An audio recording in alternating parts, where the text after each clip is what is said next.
tinggalkanlah dia.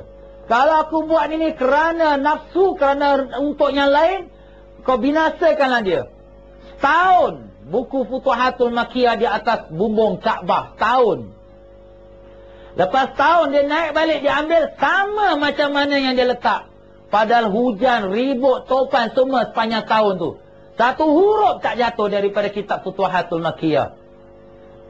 Menunjukkan bagaimana keikhlasannya beliau kepada Allah. Bagaimana Allah memelihara buku itu sebagai membuktikan keramahnya beliau, kebenarannya beliau. Tapi banyak orang dia bila baca ni, saya nak bagi tahulah tuan-tuan ya, dan puan-puan juga, ustaz-ustazah ni. Maaflah, bukan saya nak mengajar, minta maaf banyak. Tapi sebagai untuk penerangan saja, bahawa ulama-ulama yang memang dekat dengan Allah Muqarrabin ni, memang banyak difitnah oleh orang ramai. Terutama ulama-ulama juga yang fitnahkan mereka. Daripada golongan-golongan ulama yang tak sampai kepada darjat dan martabat mereka. Maaflah tuan-tuan. Ini disebutkan oleh Al-Imam Abdul Wahab Asy-Sya'rani dalam kitab Al-Yawaqit wal Jawahir. Tuan-tuan dan puan-puan pergi Ma'rad ni, pilihlah kitab yang baik-baik, yang bagus-bagus dibaca ya. Al-Yawaqit wal Jawahir. Ini permata-permata, belian-belian yang berharga. Nak menerangkan apa?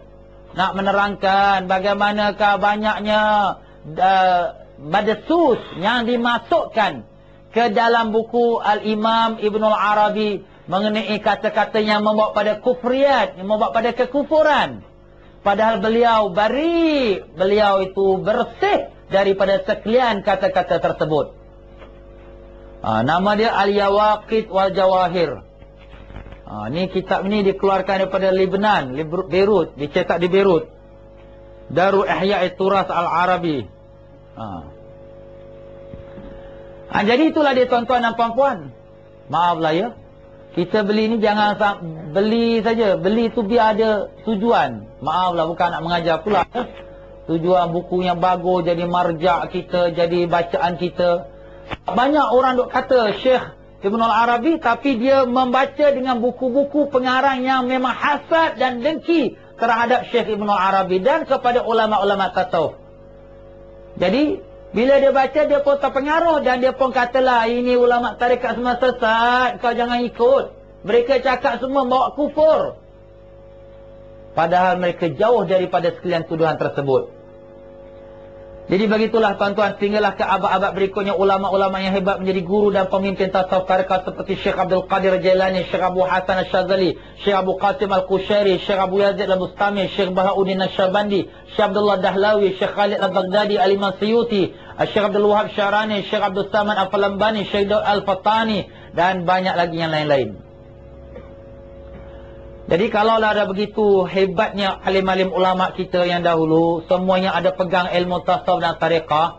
Al-Imam Syafi'i juga berpegang pada ilmu tasawuf dan tariqah. Jadi takkan kita lebih hebat pada Imam Syafi'i pula. Takkan kita lebih hebat daripada Imam Abu Hanifah pula.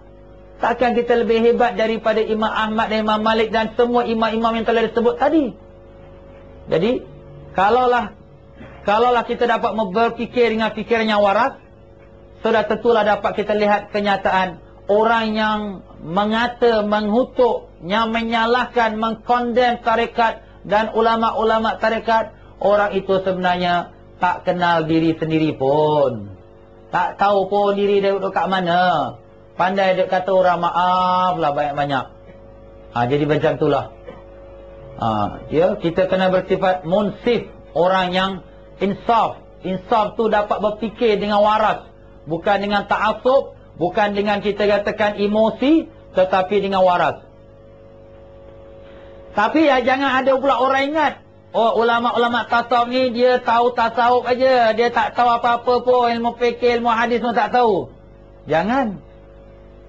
Sebab ulama-ulama yang menjadi pengasas dan juga pemimpin tasawuf dan tarekat pada zaman-zaman yang dahulu, kebanyakan mereka tu juga ulama fikih. Dia juga ulama akidah, ulama hadis, ulama tafsir, ulama nahwu, saraf dan lain-lain. Sebagaimana Imam Ja'far As-Sadiq, Syekh Junaid Al-Baghdadi, Imam Al-Ghazali, Syekh Abdul Qadir Jalani, Syekh Khalid Al-Baghdadi dan sebagainya.